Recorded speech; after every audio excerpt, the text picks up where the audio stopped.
درود بر شما، مریم خالقی زاده هستم، پدید آورنده و اجرا کننده ایده نوع نوت عکس رامشگر.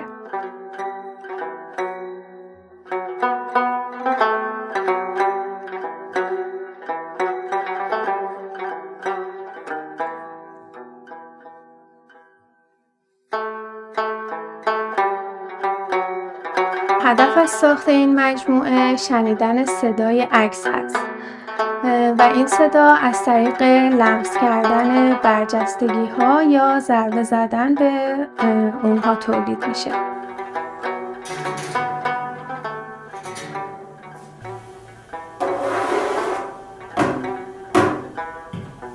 ایده اولیه این مجموعه با صحبت‌های استاد عزیزم جناب مهدی لهوی به وجود اومد. ایشون در حین تدریس بیان کردن که عکس میتونه صدا داشته باشه و من مدت‌ها می‌اندیشیدم که عکس چطور میتونه صدا داشته باشه و اصلاً چه صدایی رو میتونه تولید کنه.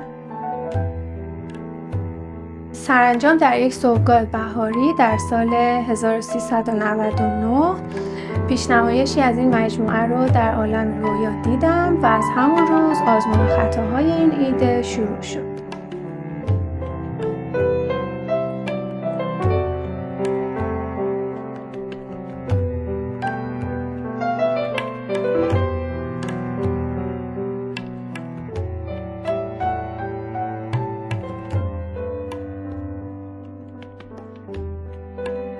در واقع مجموعه نوت عکس رامشگر تصاویر رو به خدمت موسیقی آورده تا از طریق این هنر کهن صدای عکس بیان بشه.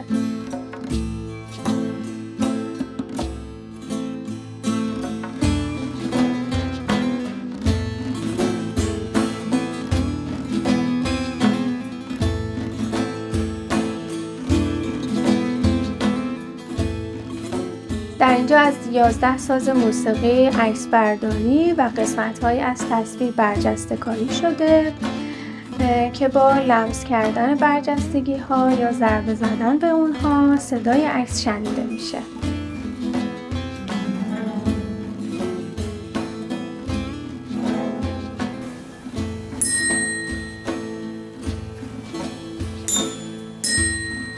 در ادامه تصویر نوازنده در کنار عکس ساز قرار گرفت تا شما مخاطبین عزیز با دیدن تصویر و لمس اون بتونید صدای عکس رو بشنوید. و در آخر یک سیستم صوتی به هر تابلو افزوده شده که شما مخاطبین گرامی میتونید قطعات موسیقی ساخته شده توسط رامشگر رو به طور کامل در اختیار داشته باشید و با دیدن اون تصویر و لمس تابلوها اون قطعه موسیقی رو به طور کامل بشنوید.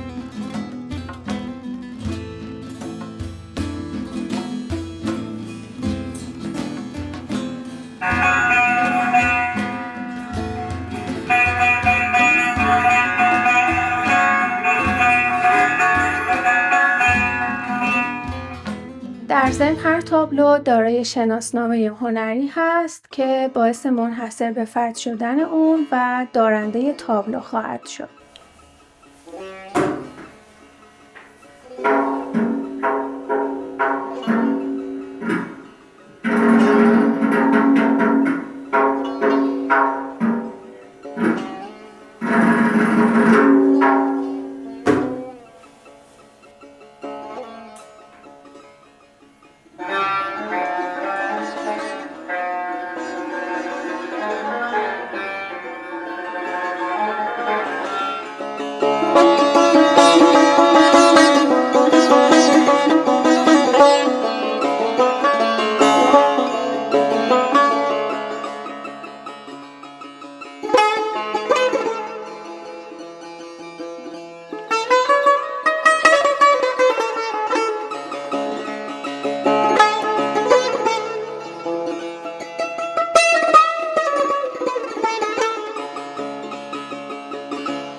مجموعه نوترس رامشگر قصد داره تمامی سازهای جهان رو به همراه تصاویر نوازندگانشون در قالب تابلو برجسته ارائه کنه. همراهی و همکاری شما مخاطبین گرامی این مسیر رو هموارتر میکنه.